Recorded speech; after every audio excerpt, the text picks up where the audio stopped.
Welcome to LOA Today. I'm Walt Peterson here with Louis DeSusa. Today is Monday, May the 6th, 2019. 8 a.m. in New York, 5 a.m. Los Angeles, 1 p.m. in London, and Sydney, Australia is at 10 p.m. But wherever you are in the world, thank you for joining us for another episode of LOA Today. Your daily dose of happy, and the only thing that's unhappy today is I can't get the live stream going, and I don't know why. I've been testing it. It worked every single time, and now all of a sudden it doesn't work. So Louis, looks like I'm going to have to do a little research and figure out why the live stream that was working so nicely over the last few days isn't working anymore. Oh, no. You'll sort it. No problem. Yeah, I'm sure we will eventually. I was hoping we had a new solution worked out here that would resolve issues that we had last week, because last week we had a lot of live streaming issues too. But, Is this all the Facebook issues? No, actually, we've taken Facebook out of the mix on this one. Facebook. I meant YouTube. The problem is with live streaming to YouTube right now. And right, okay. I'm just kind of at a loss. I don't know what's causing it. So I have nothing more to say. But we are in the middle of discussing Illusions, The Adventures of a Reluctant Messiah by Richard Bach, which we started a few episodes back. And we have gone through the first 4 chapters. And so we now have an idea of who our lead protagonists are and what they think of each other. And at this point in the book, Louis, if you can remember what it was like when you first read the book way back when, what was your take on it at this point? What would you think that you were into? Well, I was just enjoying it so much. It was liberating and freeing my mind, and it just felt so good. So what was I doing? I was just eager to get on to the next chapter. And let's see. Did you want to do any of the reading? I've been reading myself, but I much prefer you reading. All right, okay. But we have been introduced to the Messiah's Handbook, otherwise known as the Savior's Manual. Donald Shimon is a little bit loose on his terminology, which is okay. I think it's part of his charm. We've also gotten to realize that Donald is a fairly advanced soul. He has really learned how to apply the law of attraction. That wasn't called that at the time, but it was all about the law of attraction, what he was doing. And it's fascinating. You mentioned a few weeks ago before we started doing the book that we should probably try to invite Richard Bach onto the show. I haven't heard anything back from him. It'd be great if we could have him on. But one of the questions I'd like to ask him is, I'm sure he's aware of law of attraction because most of the planet is, and anybody who has any kind of spiritual alternative kind of approach. You say most of the planet is. I'm not so sure. Most of the alternative spiritual planet. Let's put it that way. Okay. And I'm curious to think, but the question I want to ask him is, so what do you think of the law of attraction? Is that what you were teaching, or were you teaching something else? Yeah, the question I want to ask him is, was Donald Shimoda a real person for him or not? Oh, that's another good question. Yeah. It kind of makes you wonder, doesn't it? It does, because it really feels like it happened to him. It does. Well, that's a good writer for you. A good writer will make you feel like, like they say in the movie biz, it makes you suspend your disbelief. Yes. Yeah, he was good at that. But it's a good question. Let's put it this way. Let's say the answer was yes. Yes, it was based on a real person. Then what's your question after that? Where's Donald Shimoda? Oh, no, he died. No, that's right. Sorry, that was a spoiler alert there. I just realized that. For those of you who have not... We're talking about that on the radio, about Game of Thrones spoiler alerts and other spoiler alerts at the moment. Oh, yes. The day for spoiler alerts, yeah. Yeah, there was a big thing with spoilers with the movie that came out over the weekend, Avengers Endgame. Oh, yeah. I hear it's grossed more than anything. Yeah, it's been a huge success, but apparently there was some sort of a fracas at a theater that led to one of the employees, I don't remember exactly how it went, but something like the employee was screaming out what's going to happen next in the film. And of course it was spoiling for the people who were watching the movie. And then The police came in and the police interviewed him. The police included in their police report all the spoilers that were in the movie. And law of attraction working beautifully. Oh, no kidding. So pushing against something you don't want, and you're just going to get more of it. That's right. So if you haven't seen that movie, don't read the police report. That's all I can recommend. But anyway, we are in Chapter 5 of Illusions, and I guess in the last chapter, that was when Richard got his first exposure to the Messiah's Handbook. So he's kind of digesting that, and his last sentence in the last chapter was, "But I kept the handbook, and he never asked for it back." So this is definitely Richard's handbook from now on. Chapter 5 says, "Farmers in the Midwest need good land for their work to prosper. So do gypsy flyers. They have to be close to their customers. They must find fields a block from town, fields planted in grass or hay or oats or wheat cut grass short. No cows nearby to eat the fabric from their planes." That's an interesting problem when you're a flyer, I guess. "Alongside of the road for cars, a gate and the fence for people, fields lined so that an airplane doesn't have to fly low over any house anywhere. Smooth enough their machines aren't jolted to pieces rolling 50 miles per hour over the ground. Long enough to get in and out safely in the hot, calm days of summer, and permission from the owner to fly there for a day." It's a wonder that anybody used to do that. Today, you probably couldn't get away with it with all the regulations. Anyway, I thought of this as we flew north through Saturday morning. The Messiah and me, the green and gold of the land, pulling softly by, 1,000 feet below. Donald Shimoda's travel air floated noisily off my right wing, bouncing sunlight all directions off its mirror paints. Noisily. That surprises me. I mean, Donald Shimoda, he's the master who can make, insects on the windshield. He obviously liked the noise. I guess that's what it was. Yeah. But I mean, personally, not my choice, but whatever. A lovely airplane, I thought, but too big for a real hard time barnstorming. It does carry 2 passengers at a time, but it also weighs twice as much as a fleet, and so needs much more field to get off the ground and back on. I owned Travel Air once, but traded it finally for the fleet, which can get it to tiny fields the size you're a lot more likely to find close to town. I could work a 500-foot field with the fleet where the Travel Air took 1,000, 1,300 feet. You tie yourself to this guy, I thought, and you tie yourself to the limits of his airplane. And sure enough, the moment I thought that, I spotted a neat little cow pasture by the town going past below. It was a standard 1,320-foot farm field cut in half, the other half sold to the town for a baseball diamond. Knowing Shimoda's plane couldn't land there, I kicked my little flying machine up on her left wing, nose up, power to idle, and sank like a safe toward the ballpark. We touched in the grass just beyond the left field fence and rolled to a stop with room to spare. I just wanted to show off a little, show them what a fleet can do properly flown. A burst of throttle swung me around for takeoff again, but then I turned to go, and there was the Travel Air all set up on final approach to land. Tail down, right wing up. It looked like some glorious, graceful condor turning to land on a broom straw. He was quite descriptive. He was low and slow so that the hair on my neck prickled. I was about to see a crash. You see, a Travel Air, you want to hold it at least 60 miles per hour over the fence to land. Slower than that with an airplane that stalls at 50 and you're going to wrap it up in a ball. But what I saw was this golden snow biplane stop in the air instead. Well, I don't mean stop, but it was flying no more than 30 miles an hour. This is an airplane that stalls at 50, mind you. It stopped in the air, and it sort of sighed 3-point onto the grass. He used half, maybe 3/4 the space I had used to land the fleet. I just sat in the cockpit and looked while he taxied alongside and shut down. When I turned off my engine, still staring at him dumbly, he called, "Nice field you found. Close enough to town, hey?" Our first customers, 2 boys on a Honda motorcycle, were already turning in to see what was going on. "What do you mean, close to town?" I shouted over the engine noise still in my ears. "Well, it's half a block away." "No, not that. What was that landing? In the Travel Air. How did you land here?" He winked at me. "Magic." "No, Don, really. I saw the way you landed." He could see I was shocked and more than a bit frightened. "Richard, do you want to know the answer to floating wrenches in the air and healing all sickness and turning water into wine and walking on the waves and landing Travel Airs on 100 feet of grass? Do you want to know the answer to all these miracles?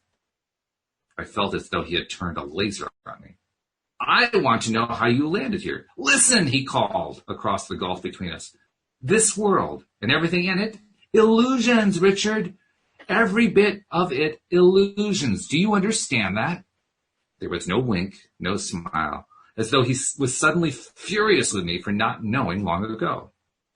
The motorcycle stopped by the tail of his airplane, and the boys looked eager to fly. Yeah, was all I could think of to say. Roger on the illusions. And then they were on him for a ride, and it was up to me to find the owner of the field before he found us and ask permissions to fly out of his cow pasture. The only way to describe the takeoffs and landings the Travel Air made that day is to tell you that it looked like a fake Travel Air, as if the plane were really an E-2 Cub or a helicopter dressed in a Travel Air costume. Somehow, it was a lot easier for me to accept a 9/16 end wrench floating weightless than to be calm watching that airplane of his lift off the ground with passengers aboard at 30 miles per hour. It's one thing to believe in levitation when you see it. It is another thing entirely to believe in miracles. I kept thinking about what he had said so fiercely. Illusions. Someone had said that before. Oh, when I was a kid, learning magic, magicians say that. They carefully tell us, look, this is not a miracle you are about to see. This is not really magic. What it is an effect. It is the illusion of magic. And then they pull a chandelier from a walnut and change an elephant into a tennis racket.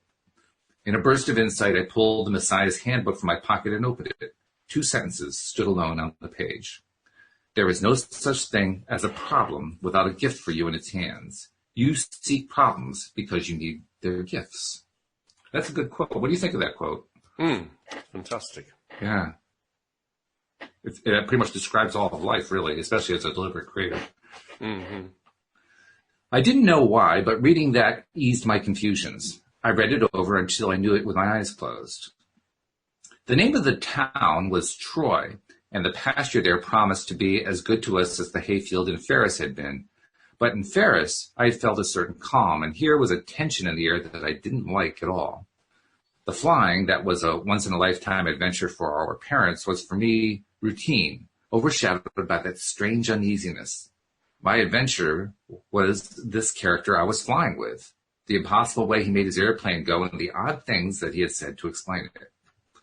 The people of Troy were no more stunned by the miracle of the Travel Air's flight than I would have been had some town bell rung at noon that hadn't rung for 60 years. They didn't know that it was impossible for what was happening to happen. Thanks for the ride, they said, and is this all you do for a living? Don't you work somewhere? And why'd you pick a little place like Troy? And Jerry, your farm's no bigger than a shoebox. We had a busy afternoon. There were lots of people coming out to fly, and we were going to make a lot of money. Still, part of me began to say, get out, get away from this place. I have ignored that before and always been sorry for it.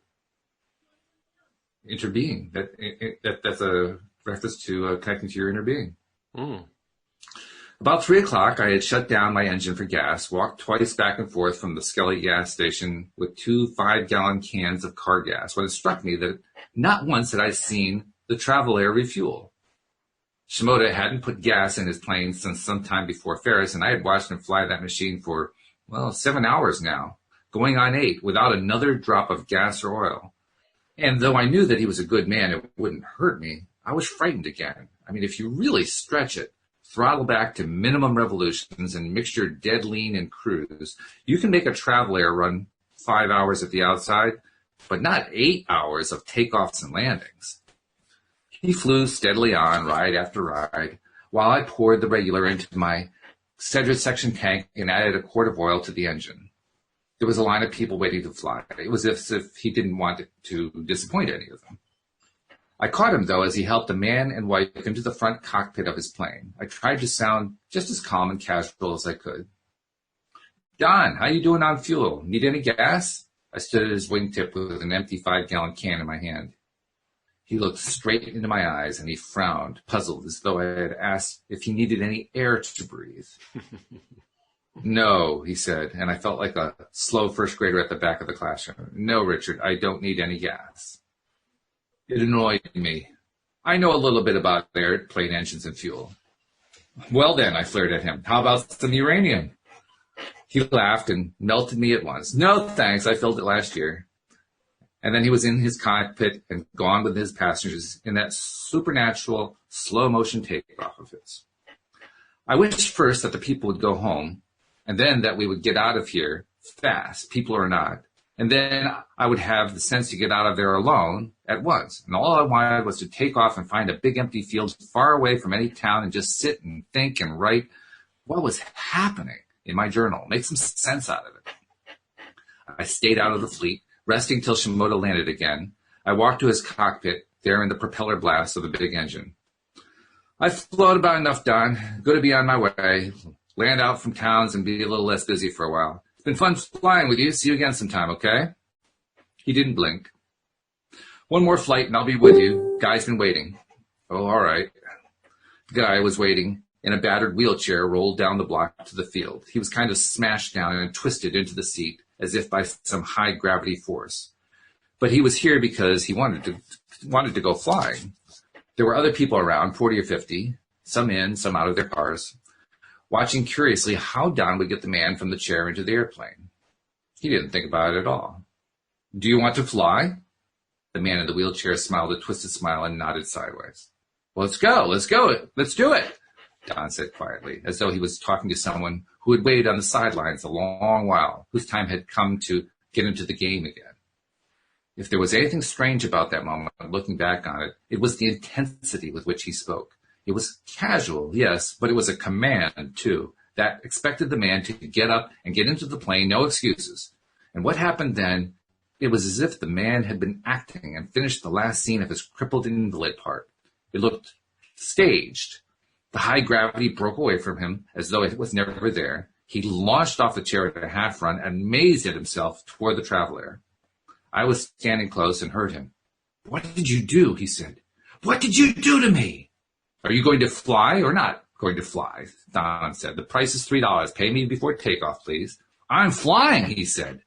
Shimoda didn't help him into the front cockpit the way he usually helped his passengers. The people in the cars were out of their cars. There was an odd murmur from the watchers and then shocked silence. The man apparently hadn't walked since his truck went off a bridge 11 years before. Like a kid putting on bedsheet wings, he hopped to the cockpit and slid down into the seat, moving his arms a lot as though he had just been given arms to play with. Before anybody could talk, Don pressed the throttle and the travel air rolled up into the air, steep turning around the trees and climbing like fury. Can a moment be happy and at the same time terrifying? There followed a lot of moments like that. It was wonder if what could only be called a miraculous healing to a man who looked like he deserved it. And at the same time, something uncomfortable was going to happen when those two came down again. The crowd was a tight knot waiting, and a tight knot of people is a mob, and that is not good at all. Minutes ticked, eyes bored into that little biplane flying so carefree in the sun, and some violent thing was set to go off. The travel air flew some steep lazy eights, a tight spiral, and then it was floating over the fence like a slow, noisy flying saucer to land. If he had any sense at all, he would let his passenger off at the far side of the field, take off fast, and disappear. There were more people coming, another wheelchair pushed by a lady running. He taxied toward the crowd, spun the plane about to keep the propeller pointing away, and shut down the engine. The people ran to the cockpit, and for a minute I thought they were going to tear fabric from the fuselage to get at the two. Was it cowardly? I don't know. I walked to my airplane, pumped the throttle and primer, pulled the propeller to start the engine, then I got into the cockpit and turned the fleet into the wind and took off. The last I saw of Donald Shimoda, he was sitting on the rim of his cockpit and the mob had surrounded him. I turned east, then southeast, and after a while, the first big field I found with trees for shade and a stream to drink from, I landed for the night. It was a long way from any town. Okay, now this is not typical deliberate creator stuff. This is not the stuff we normally talk about on LOA Today. This is him being like Jesus and performing miracles on the crowds, that kind of thing. Well, it's the thing that I think people are starting to realize, that when Abram says you can be and do and have anything you want, you start realizing that it's true. Scary prospect. Now all of a sudden we're getting into the realm of, saviorhood. Well, you can look at it that way, or you can look at it as you're starting to create consciously your reality in a more fulfilling way. Well, I'm just looking at it from the way Richard was looking at it, because he saw what Don Shimoda was doing, and he was terrified. He wanted to get out of there as fast as humanly possible. Well, I think that would be the average reaction for most people seeing that kind of thing. Yeah, exactly. But my mind is now prepped to expect more things to happen like that, and you can see it in some of the LOA stories that you hear. Some of the guys are just creating, like this one lady who was speaking to Abram and was saying, you know, she's got this job, she's got that job, she's paid to do this, she's contracted to do that.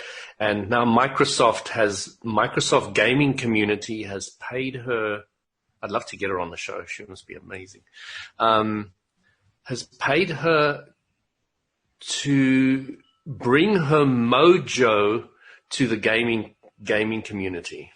Okay. That's it, because she's so full of energy and light and life and all the rest of it that they're paying her not for any of her technical skills or anything, but because she's got the mojo. Wow. Those are the words they use. They're paying her a fortune for her mojo. That's the contract. Okay. All right. And all the other things that she puts together creates a picture of somebody who is creating a reality that is way beyond most of our wildest dreams, you know? Yeah, no kidding. Yeah. Mojo. I mean, there are a number of different jobs that I've never been offered a job for your mojo. That's a different one. Not by Microsoft either. Do you know what the going rate is for a mojo artist? For somebody who's in alignment, I can imagine you pay a fortune. Your business, your company, your everything will just do so well. I tell you, yeah. Now, here's an interesting thought for you. You mentioned her as somebody who would be amazing to have on the podcast, right? In a sense, it's kind of like saying it would be amazing to have Donald Shimoda on the podcast. Absolutely. And yet, from what Richard's description is, Donald Shimoda just behaved like an average person. So what would you be seeing? Well, I suppose it's really up to you what you'd be seeing, isn't it? That's an interesting point. Your point of attraction, what you're allowing. That's the zoom on this thing is all wrong. I don't know. Oh, that's all right.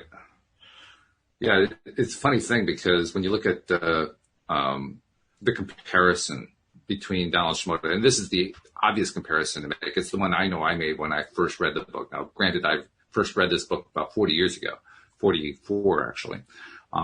But when this book first came out and you got to the section of the book, anyone who was reading it, like I won't say everyone, like 98% of the people who were reading this were drawing a direct connection, a direct correlation between Donald Shimoda and Jesus Christ. Oh, right. Okay. You know, that was exactly. I must say it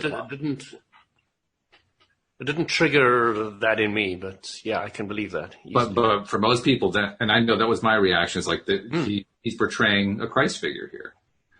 And when you look at it, the way Christ is portrayed biblically, he was a relatively calm, quiet person. He was, in that sense, I think that was a deliberate thing maybe it wasn't deliberate, maybe it was subconscious on Richard Bach's part to make the personality very similar to the personality you read about in the New Testament. So, walking on water, yeah, there's many similarities, yeah. Yeah, there's a ton of them. So it kind of makes me wonder, is Richard Bach portraying the idea that in order to be a master, you should basically appear like an ordinary human being, just a person who's just doing his stuff? Well, let's break down what a master actually is. Okay. So any good master will be saying to you, you know, you can do what I can do and more. Christ said that. So what a master is somebody who understands the game of life, understands the rules to it, understands the game of life, and has chosen to play a Messiah type figure. And, you know, it's it's something I quite enjoy the idea of is helping people become more aware of the game of life. And I can understand the attraction of that aspect. Now, if I look at my own body and what I've been able to do with it, I've been able to do things and control my body in ways that I've met. From some of the things I can do, I've met nobody who can do them.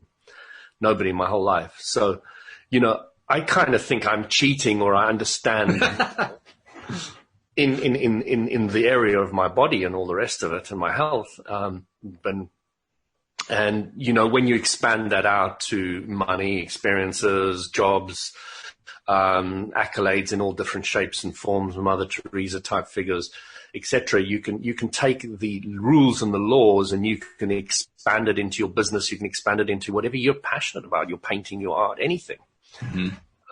And you can just take it and move it. So what you're doing is you're non-physical, took on a physical body, and you now learn to access the power of the non-physical in the physical. That's what a master is. Because there was this great book, Daughter of Fire. You probably never heard of it, and I won't recommend you read it. Okay. It's a non-recommendation. It's a thick book like that. It's a diary of a British lady who went to America to sit at the feet of a Sufi master.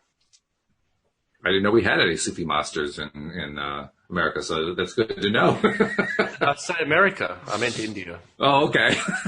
Well, she went from England to India and South India and sat in the sweltering heat. And he said, the only thing I require from you is for you to be in my presence. There is no other requirement. Okay. So when you're in the vicinity of somebody who's very aligned, you've got the power that creates world going out, and there's nothing else anybody else needs to do but be in the presence of alignment so that you create your own alignment. Okay. So it was really interesting because yesterday, Sunday, of course, I thought I'd have a nice quiet day to myself, but the Jehovah's Witnesses decided to knock on my door. Oh, that's always fun. And I had the most great conversation with them, taking them off in different directions, talking about that precise point. And it was interesting how it was accepted, because they are doing something that is very, very challenging for most of us to do, to go convince somebody else of your belief. Right? Oh, yeah. So I said to them, do you know what a belief is? Okay, this should be interesting. I said to them, a belief is just a thought you've thought often. And they're, what? What? Think about it for a second. You believe in Jesus Christ. Isn't it just a thought you've thought often? How did they respond to that? I'm curious. You could just see the mind was reeling. I mean, it's a new concept, something right. that's been put out to them, and they're not quite sure how to deal with that. I was talking about how I access the power that creates worlds within me, my source energy, which you would call God energy or whatever you would like to call it. So they knew that I was talking about a higher power and all the rest of it. So they were in agreement with lots of aspects of what I was saying. I was just pointing them out from a slightly different angle. Right. And, we really had a quite pleasant, really, really nice conversation. And they were lovely people. And I do admire them, because what they're doing is they're getting out of their comfort zone. They're learning to debate. They're learning to really get to the crux of what they believe by having other people oppose different aspects of it. So, it's a little like me going to the sauna and sharing everything that I know there and having everybody argue with me, etc. I'm testing what I know and what I believe and what I understand. And it's a great thing, I mean, I think it's a very worthwhile endeavor, which I think a lot of people struggle to do, but it's very challenging, but I think it's very, very worthwhile. I think you can learn a huge amount from doing that kind of thing, as long as you're open enough to accept all different ideas and look at them and not Bible bash. As soon as you do that, then you've created somebody who's going to say, go away. You've just created a big gap that you can't bridge anymore. And when you say Bible bash, do you mean literally the Bible, or do you mean something? No, what I mean is, Christ is the only way. You don't do this, you're going to go to hell, blah, blah, blah, blah, blah, blah, blah. That's Bible bashing. Okay. That is saying what you believe is wrong. That is what I call Bible bashing. Okay. All right. When you make yourself right, and when you make yourself right, you make somebody else wrong. Yeah. It's interesting that you're doing this. Are you in effect becoming an advocate for deliberate creator evangelism?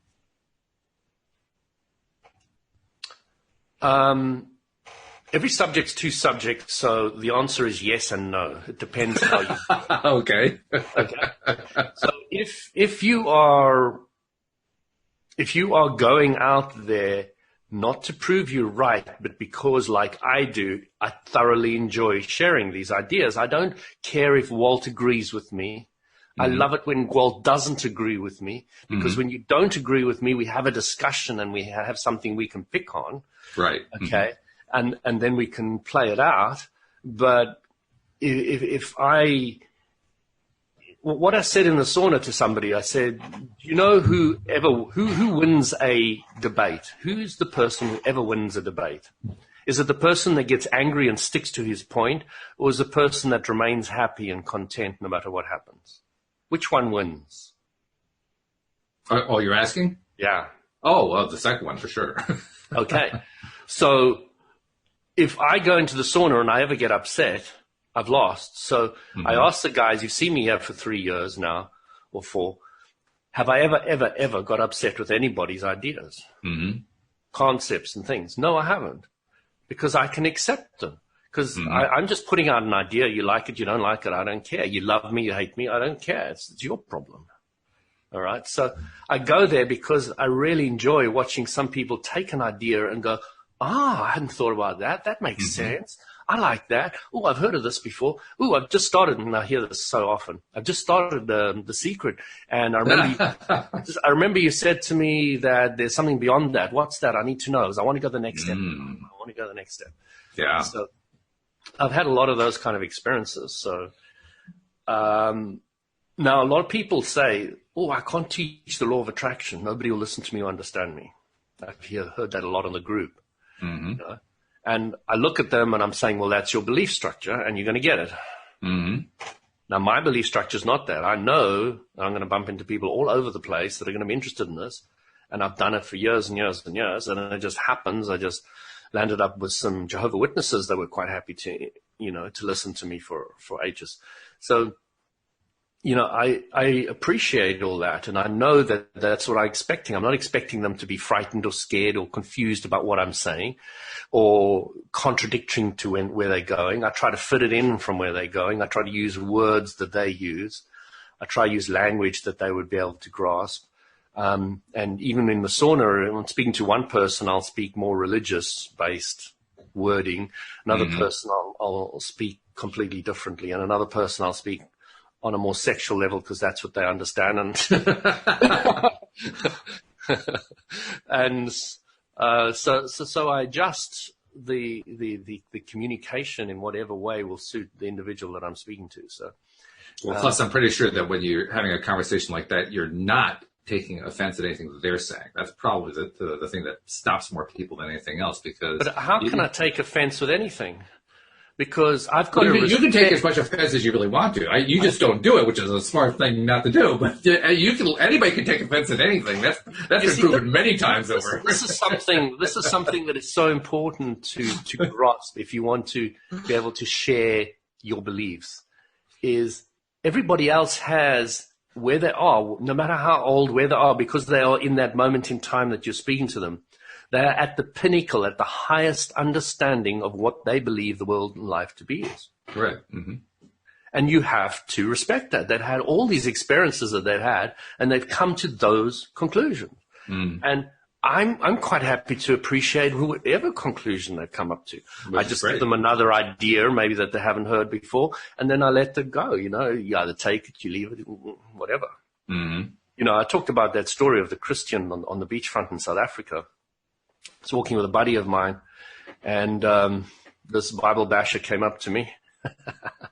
So in South Africa, most white South Africans are waning Christians or strong Christians. There's really nothing else. Okay. So this Christian group was going out to catch the waning Christians and bring them into the reborn Christian group that they were in. Uh-huh. So I got stopped by this guy, and he said to me, "Tell me, are you a Christian?" I said, "No." He said, "So Jesus Christ is not your Lord and Savior?" I said, "No." So he said to me, "Oh, so you sure Jesus Christ is not your Savior?" I said, "Definitely not." I'd say he was a great prophet. No problem there. Mm-hmm. He said to me, "Well, you're going to hell, don't you?" I said, "Yeah, I love that place. It's quite hot. I hear it's hot."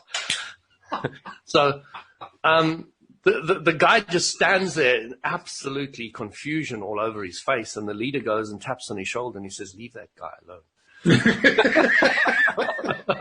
He's one of those types. I don't think he had come across anybody like me at all. I think it was completely new to him. And I don't bring that up for any other reason than just to show the confidence you can have in your own belief, because that's it. Most white South Africans would be, I should maybe, whatever.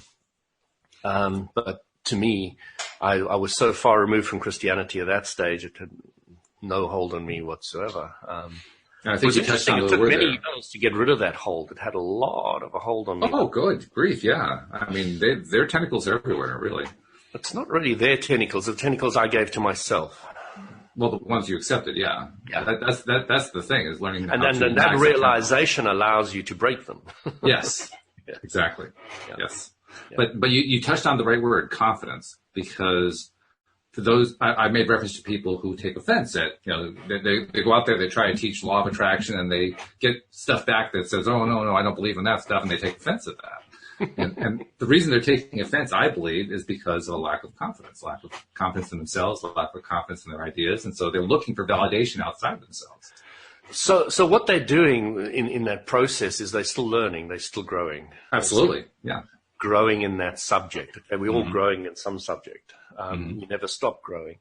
So they're in whenever you get hit like that, when you have that, I don't feel good about this, I can't deal with this situation. It is a great learning curve. You're just at that point where you can shoot the rocket of desire from, I don't want to get this anymore. What do I want to get? Mm-hmm. Wouldn't it be nice if I was more confident and understood my subject would better and blah, blah, blah, blah, blah, blah, blah. Yeah. And you get there, you get there. Eventually, yeah. I don't think I've ever come across anybody who can argue me under a table or do anything like that. I mean, it's not a possibility, because I don't grab it and don't hold on to it, and I don't fight a point of view. Right. So there's nothing for anybody to do to me. You can throw any arrow you want. It's going to go straight through me. I'm going to take it personally. Why? I've got better things to do in my life.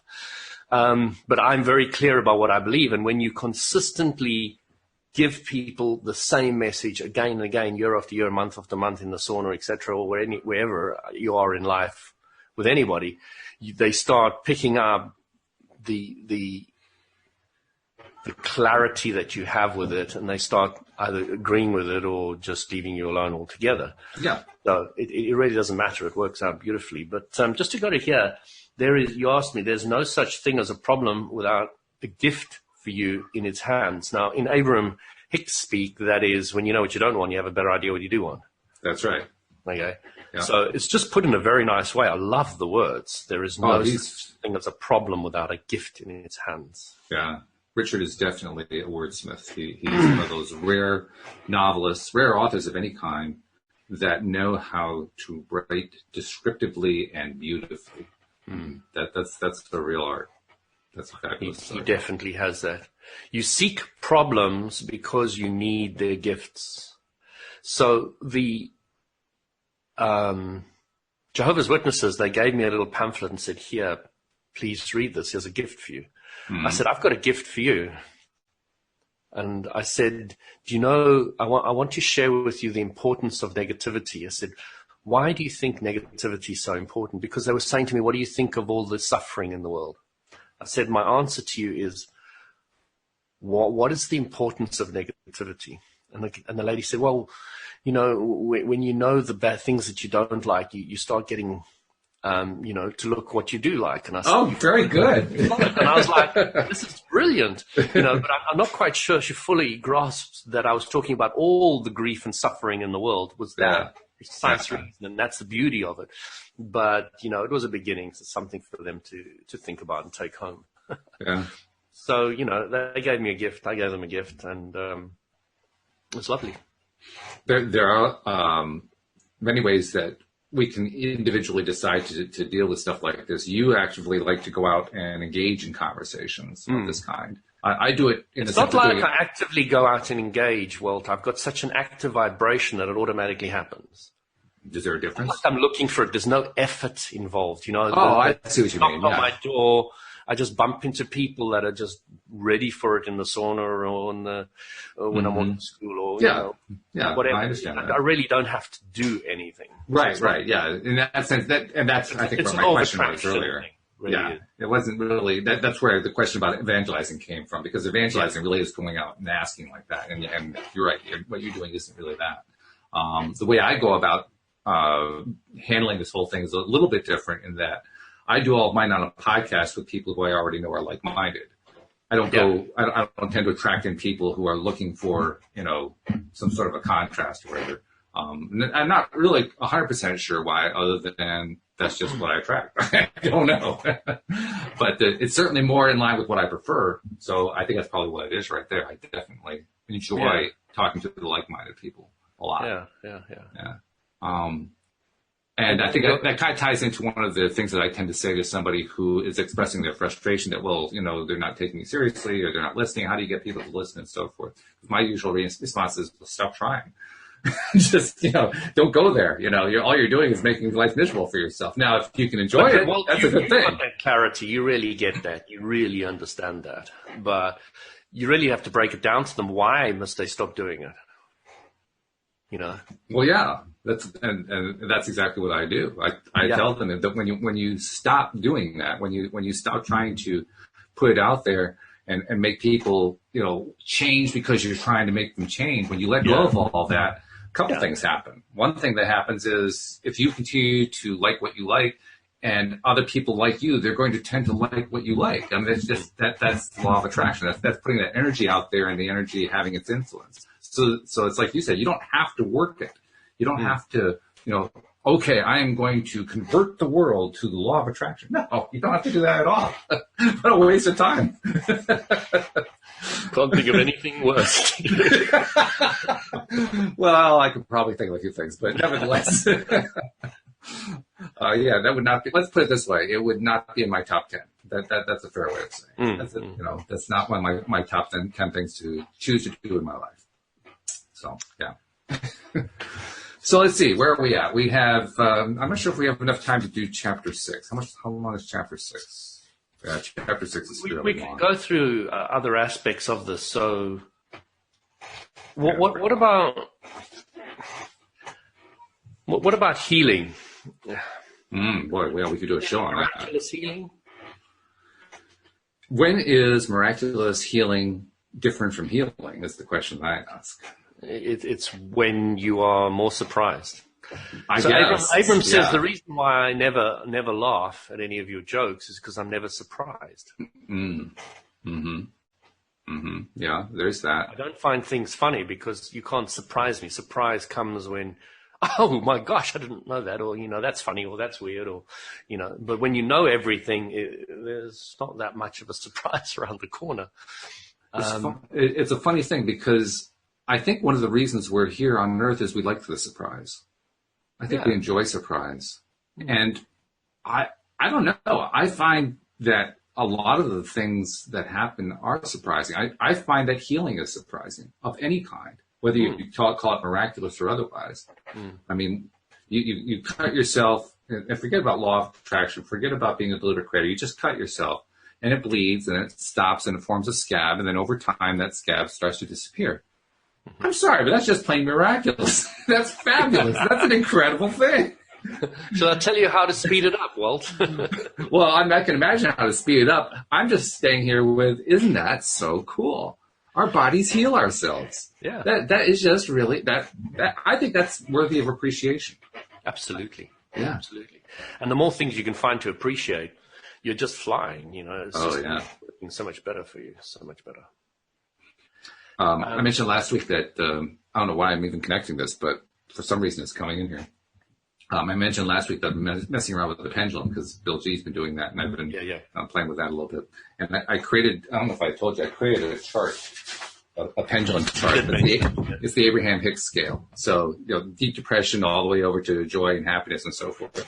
And so I was using the pendulum, and I was saying, okay, where am I on the chart? Not like I know where I am. Just tell me, pendulum, where I am on the chart. It was pointing over to the far right to the highest number one level on the chart, which was true. That's pretty much where I was feeling. At the moment, yeah. Yeah, at that particular moment. And I was also, in my mind, I was saying to myself, okay, here's, we have the center point of the chart. So that's like, that's the point where you hang the pendulum, it's just hanging straight down. That's that center point. And anything that is swung close to that, a small arc like that I decided that meant a low level of intensity. And that the more that it swung out, the higher the intensity was. So I asked, okay, how high is my intensity here? Mm-hmm. And this is really fun. I mean, I'm holding the pendulum, and the pendulum starts slowly and starts moving its way out further and further and further and further until it was doing the entire arc. I said, damn, this is great. I love this.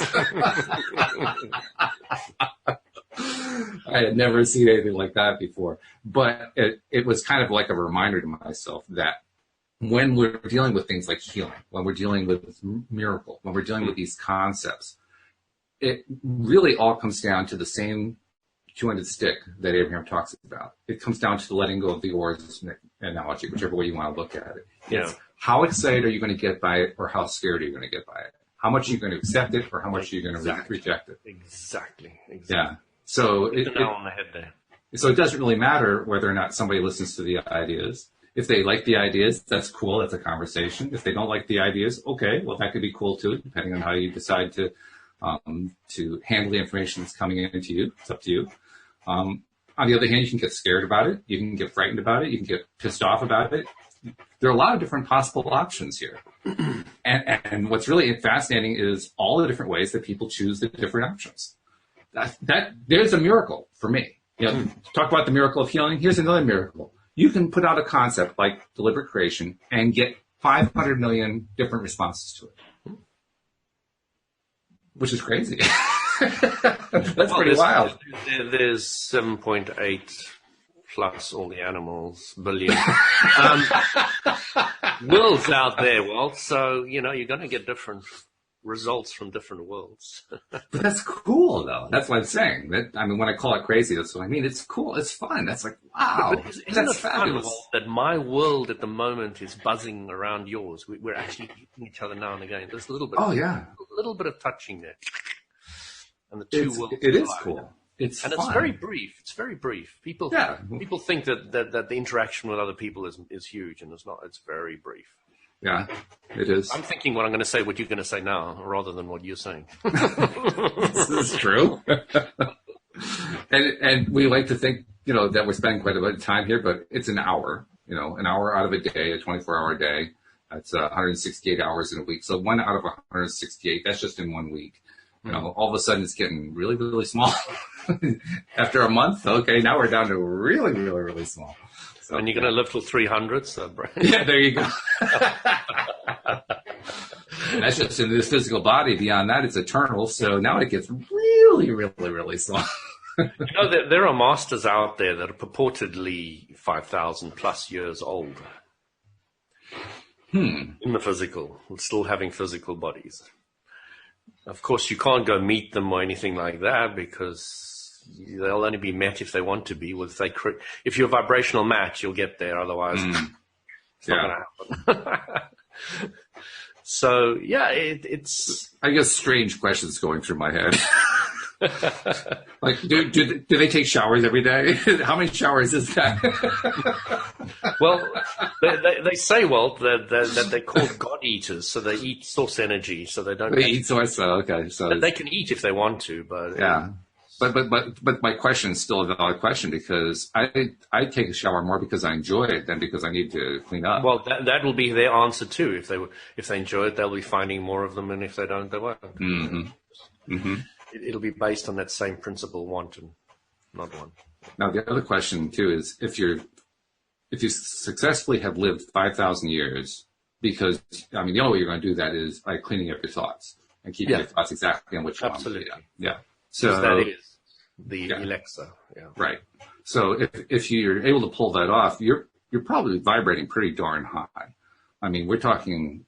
Yeah, you're pretty much vibrating source energy. Yeah.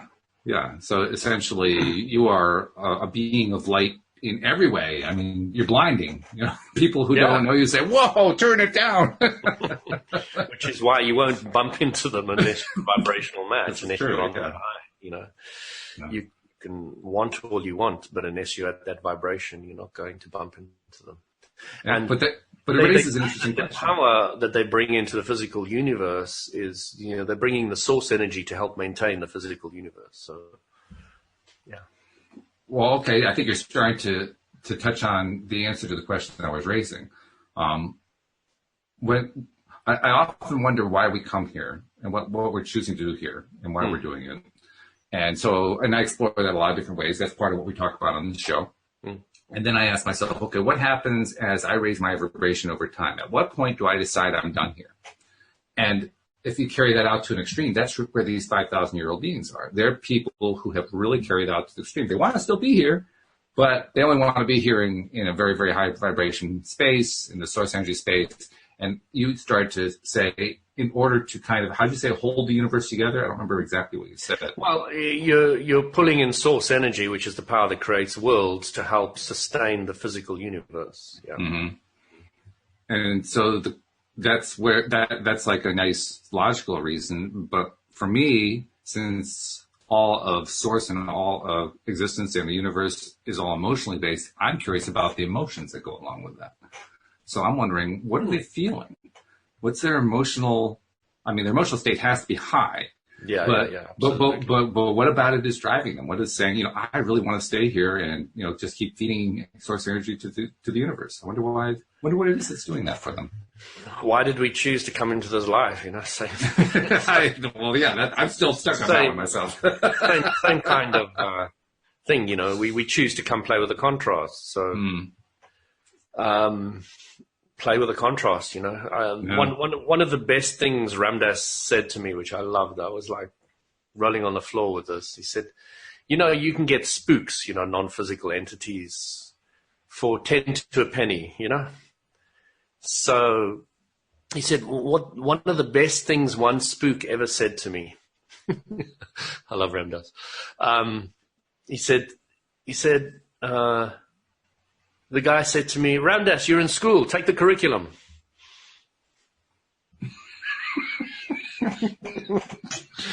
You're in the contrasting universe. Play with the clay of the contrasting universe. Carpe diem, just like seize the day. Play with it. Well, that points to another interesting question, because like you said, what he described as a spook, I've heard many people say, there are lots and lots and lots of them. Bill G spends a lot of time with his pendulum clearing them off of himself and off of his clients. That's how many of them he says are out there. There can be thousands of them on a particular time showing up and attaching to you, he says. So the question in my mind is... First you've got to convince people that they're there, and then you can charge them to remove them. I like the idea. It's quite a racket, really, isn't it?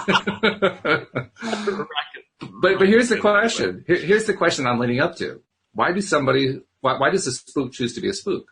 What's in it for them? What's their emotional benefit? Well, first of all, there is no such thing outside your reality than you let into it.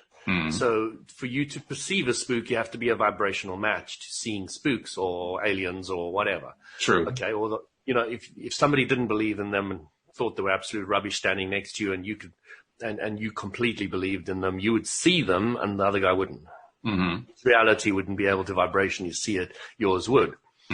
So these guys are bringing their spooks, they have to play with the vibration that they're bringing in. So, you have to deal with spooks. But my question is, if you're the spook, why do you want to be the spook? Where's the emotional benefit there? That's what I'm asking. Well, you create your own reality, so you create the spook. The spook doesn't. I create Walt. So Walt is a vibrational match to me, to a degree. So you create some non-physical entity who is a vibrational match to what you believe and think. So it's just a symbiosis of two vibrations coming together that are a match. Yeah. It's really that simple. Yeah. You're explaining how both of us can exist and have our own separate worlds at the same time. I'm trying to explore what's motivating the spook. So I'm kind of in a different perspective. Well, I like to understand what motivates Louis. I like to understand what motivates my other co-hosts. I like to understand what motivates my what motivates. When you die, you're a spook, Walt. And somebody can decide to make you a vibrational match to them, and they will start seeing you. So who you are and what you are and what you want is just a vibrational match. Like some people are a vibrational match to Jerry, and they're speaking to Jerry all the time, Esther's partner. Yeah. So, and it's just because they make themselves a vibrational match. It's fine. We can make ourselves a match too. Oh, I know that. Sure. So what makes them a spook is they don't have a physical body anymore, or they could have a physical body, but you're speaking to the non-physical part of whoever has now taken on another physical body. So you're now looking to the Jerry energy of a previous life as opposed to the lifetime that Jerry's now living with a new body, it just is what it is. It's not very complicated. It's just an entity that you're a vibrational match to.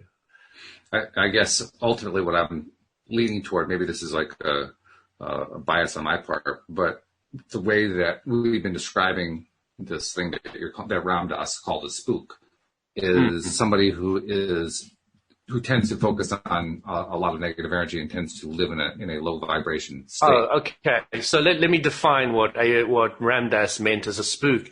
He was talking about people channeling non-physical energy, people speaking just in general. Okay. Yeah. Okay. Yeah, that's what he was talking about. Because the kind of thing that Bill G talks about is he's talking about removing low vibration stuff from your orbit. Which all you need to do is to change your thinking on the subjects of the happiness, which will take you out of the vibration of it, which he doesn't have to do anything. He just needs to teach you that's what you need to do to protect yourself. This is true, but nevertheless, he chooses to think of it in terms of using a pendulum and asking higher stuff to clear itself. I mean, we can use any tools we want to play the game. And all of them are right. None of them are wrong. Yeah. Yeah. So getting to the answers that I bring up to my own question, because my own question is, I wonder what's motivating that person, that being, that spirit, that spook, whatever you want to call it, is there is something about living in that low vibration that they enjoy. There's something that they get out of it. There's something that for whatever reason they figure, okay, this is the kind of contrast I want to play in. And they may believe on some level that they're trapped there. They may believe that they can't escape it in some way, but that's also part of what they're doing. That's part of what they're choosing. I think Abram paints a very, very, very, very different picture of death than we have been taught. The one you're talking about now, the thought process you're talking about now, is the one that's been taught to mankind for centuries, which is, people get trapped and they think they need to still wander around the physical universe and blah, which is, Abram says when you die, you go into pure positive energy and you go into your vortex, which is everything you ever wanted. That's right. That's the interesting And all that other stuff's gone. Yeah. You could have vibrational remnants around the place which people bump into, but you, source energy, are now the pure positive energy. And that's the interesting point right there. Yeah. Because as I've talked with Bill and with Linda Armstrong and with others, they do tend to believe that there is a category of being that prefers to be a low vibration being, And yet I'm aware of what you just pointed out, that Abraham says, oh, once you die, once you lose the physical body, all that just kind of disappears and you just become high vibrational, which is a contrast. I mean, it's like two different viewpoints of what goes on there. And it's an interesting contrast. No. I would say what they were talking about are the vibrational remnants of that individual of what they didn't want. Mm-hmm. So you so can like make an it echo. all work. Yeah, it's like an echo. You can bump into my negative thoughts if you're a vibrational match. Well, I want to take that thought one step further. Yeah. Because I think you're right. I would even go on to say that it's my own thoughts that are creating that echo. Of course. Yeah, it's actually not somebody else's echo. It's my own creation. So if somebody came to me and said, all these ghosts are bothering me all the time, I wouldn't try and clear away the ghost. Mm-hmm. Not from my understanding now. In the past, maybe I would have wanted to do that. Yeah. Logical sense, you want to get rid of something you don't want, but the law of attraction says all you're going to do is get more. Mm-hmm. So teach the guy that you create your own reality. Teach them to the emotional scale. Teach them how being on the high vibration is going to protect you completely from any of these things always, as long as you can keep that vibrational high. Mm-hmm. And when you keep that vibrational high, you're starting to teach them how to focus on creating new reality for themselves. And then they start bringing it into their own vibration and they start living it. So that's what I love about the law of attraction. I often use the word force field for it because the law of attraction is a force field. It is the best, most incredible force field you can ever have, because when you're on a high vibration, none of that negative stuff can touch you. Can't. When you're in the vicinity of a problem, you can't be anywhere near the vicinity of the solution because they're two different vibrations. Mm-hmm. So, that's true. So you can either try get rid of things for people and maybe even charge them for it, or you can teach them how to empower themselves, how to create their own reality, how to be their own completely, I've told you this one story that I was attacked. I woke up one morning and I was completely frozen. This was many years ago. Oh, yeah. So I was completely frozen in my bed. I was wide awake and I couldn't move a muscle.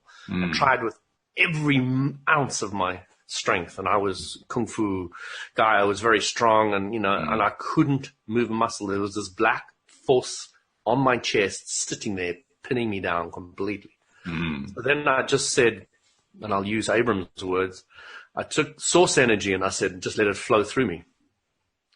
And the source energy just blew this thing away. Blew it away, and I was more scared of the source energy.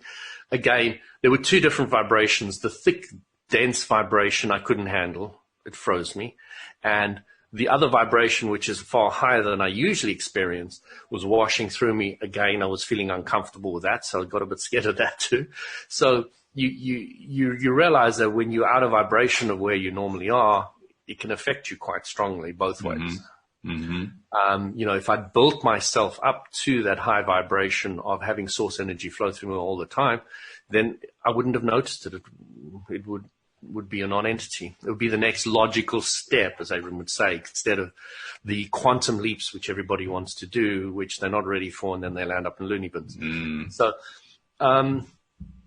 just understanding that you go the next logical step, and you grow and you become more confident and you go out and you achieve the things you want to. And it's just so much fun going step by step along the way and understanding it and being clear about and understanding the rules to the game of life and understanding how to fit all the pieces together.